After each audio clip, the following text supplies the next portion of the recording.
High guys, நம்ம ஒரு ரெஸ்டாரண்ட்டில் வந்து பார்த்தீங்கன்னா நாங்கள் வந்து ஃபுட்டு ஆர்டர் பண்ணிகிட்ருந்தோம். இன்னமும் ஒரு பேக் தான் காமிக்கிறீங்க, என்ன ஆர்டர்னு கேட்காதீங்க. நாங்கள் வந்து பார்த்தீங்கன்னா ஒரு 65 பீப்புளுக்கு வந்து பார்த்தீங்கன்னா ஃபுட்டு டொனேட் பண்ணலாம்னு சொல்லிட்டு நாங்கள் வந்து இயரிங் ஒன் டைம் வந்து இது மாதிரி பண்ணுவோம் ஸ்டார்டிங்லேயே. இல்லை பார்த்தீங்கன்னா இயரிங் ஸ்டார்டிங் எண்டில் முடியும் போது கூட எப்பாச்சும் ஒரு டைம் வந்து பார்த்தீங்கன்னா ஒரு 100 பேருக்கு வந்து ஃபுட்டு வந்து அது தனியாக ரெஸ்டாரண்ட்டில் ஆர்டர் பண்ணி கொடுப்போம். ஸோ வந்து பார்த்தீங்கன்னா நம்ம வீடு ரெஸ்டாரண்ட்டில் நான் வந்து வாங்கினது வந்து பார்த்தீங்கன்னா சவுத் இந்தியன் தாலி தான் வந்து வாங்கினோம். ஸோ வந்து இந்த ஃபுட்டோடைய ரேட் வந்து பார்த்தீங்கன்னா மீல்ஸ் வந்து 140. ஃபஸ்ட்டு வாழை இலை, அதுக்கப்புறம் வந்து அப்பளம், அதுக்கப்புறம் வந்து பார்த்தீங்கன்னா பிக்கல் வந்து கொடுத்தாங்க, லெமன் பிக்கல் 777 லெமன் பிக்கல் 1 ரூபீ தான் அது ரேட்டு.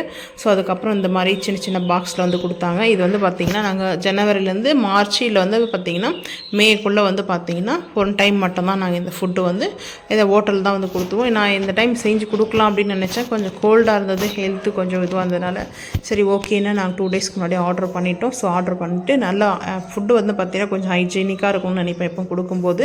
ஸோ அதே மாதிரி நம்ம கொடுத்துட்டு வந்துட்டு பாட்டிங்க அந்த ஃபுட்டு நம்மளும் சாப்பிட்ணும். நான் அது வந்து பார்த்திங்கன்னா அவங்களுக்கு ஒரு 64 பேருக்கு கொடுத்து முடிச்ச அந்த ஃபுட்டு ஒரு பேக் மட்டும் சரி நம்ம எடுத்துன்னு போயிட்டு வீட்டில் சாப்பிட்டுக்கலாம் அப்படின்னு சொல்லிட்டு 2 பேருக்கு என் ஹஸ்பண்ட்க்கு எனக்கு ஷேர் பண்ணிக்கலாம் அப்படின்னு சொல்லிட்டு நாங்கள் எடுத்துகிட்டு வந்தாச்சு. ஸோ வந்து பார்த்திங்கன்னா ஓப்பன் பண்ணி எல்லாமே வச்சாச்சு. ஃபஸ்ட்டு வந்து பார்த்திங்கன்னா ரைஸு, அதுக்கப்புறம் பிக்கல் இருக்குது, அதுக்கப்புறம் வத்த குழம்பு, முதலும் 11 இருக்குது வந்து பார்த்தீங்கன்னா நான் 10 நினச்சேன், 11 ஊறுகாய் பேக்கெட்டோடு சேர்த்து 11 கார்டு, அதுக்கப்புறம் ஃபஸ்ட்டு வத்த குழம்பு, தயிர், அதுக்கப்புறம் கீரை கூட்டு, கோவக்காய் வந்து ஆயில் ரோஸ்ட்டு பண்ணியிருக்காங்க. நான் கூட அது கத்திரிக்காய் நினச்சேன், கோவக்காய் சாப்பிட்டு பார்த்ததுக்கப்புறம் தான் தெரியும். ஸோ அதுக்கப்புறம் ரசம், அவியல், ஸ்வீட் வந்து பார்த்திங்கன்னா வெல்லம் போட்டிருக்குது அதில் வந்து பார்த்திங்கன்னா. அதுக்கப்புறம் சாம்பார், டால் வந்து நான் வந்து எக்ஸ்ட்ரா ஒரு பாக்ஸ் வாங்கினேன். இது வந்து 12 வந்து கனெக்ட் ஆகாது, ஏன்னா எக்ஸ்ட்ரா நான் பே பண்ணி வாங்கினேன். ஸோ வந்து பார்த்திங்கன்னா இதுதான் வந்து நாங்கள் வந்து கொடுத்தோம். சரி அவங்களுக்கு கொடுத்தது நம்மளும் அப்படியே சாப்பிட்ணும். அதனால் நம்மளுக்கு வந்து பார்த்திங்கன்னா வேறு அவங்க கொடுக்குறவங்களுக்கு வேறு மாதிரி நான் நினைக்க மாட்டேன், எப்பவும் ஒரே மாதிரி தான் நினைப்பேன். ஸோ வந்து பார்த்திங்கன்னா அது வந்து கொடுத்துட்டு வந்தேன். இது வந்து நாங்கள் வருஷத்தில் 1 டைம் மட்டும்தான் வந்து செய்வோம். மந்த்லி நம்ம செஞ்சு வீட்டிலேருந்து கொண்டு போகிறத நான் வந்து கொடுக்குறது மோஸ்ட்லி வீடியோ எடுக்கிறதுக்கு எனக்கு பிடிக்காது. சரி அது வந்து நான் சிப்பந்தி க்ரியேட் பண்ண விருப்பப்படல.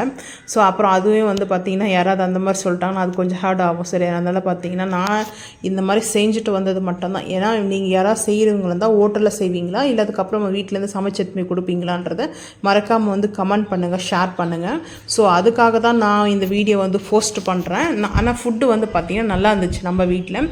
ஸோ நாங்கள் வந்து நம்ம வீட்டில் வந்து நான்வெஜ் மீல் தான் சாப்பிட்ருக்கோம், அதுக்கு வெஜ் மீல் சாப்பிட்டது கிடையாது. ஸோ அதெல்லாம் பேபி டார்லிங் இந்த மாதிரி பென்ஸில் தான் சாப்பிடுவோம். ஸோ இந்த டைம் வந்து பார்த்திங்கன்னா வெஜ் நாங்கள் வந்து இங்கே ஆர்டர் பண்ணதுனால வீட்டில் தான் சாப்பிட்டோம். ரொம்ப ஹாப்பியாக தான் இருந்துச்சு. ஃபுட்டு கொடுத்துட்டு வந்தோம், ரொம்ப ஹாப்பியாக ஃபீல் பண்ணோம். நீங்கள் வந்து ஃபுட்டு கொடுக்குறவங்கள தான் மறக்காமல் வந்து கமெண்ட் பண்ணுங்கள். இந்த வீடியோ பிடிச்சிச்சுன்னா லைக் பண்ணுங்கள், ஷேர் பண்ணுங்கள், சப்ஸ்கிரைப் பண்ணுங்கள், பெல் ஐக்கனை வந்து கிளிக் பண்ணுங்கள், மறக்காமல் சேனல் வந்து ஃபாலோ பண்ணுங்கள். அப்போ தான் நம்ம போகிற வீடியோ உங்களுக்கு வந்து நோட்டிஃபிகேஷனாக வரும். தேங்க்யூ.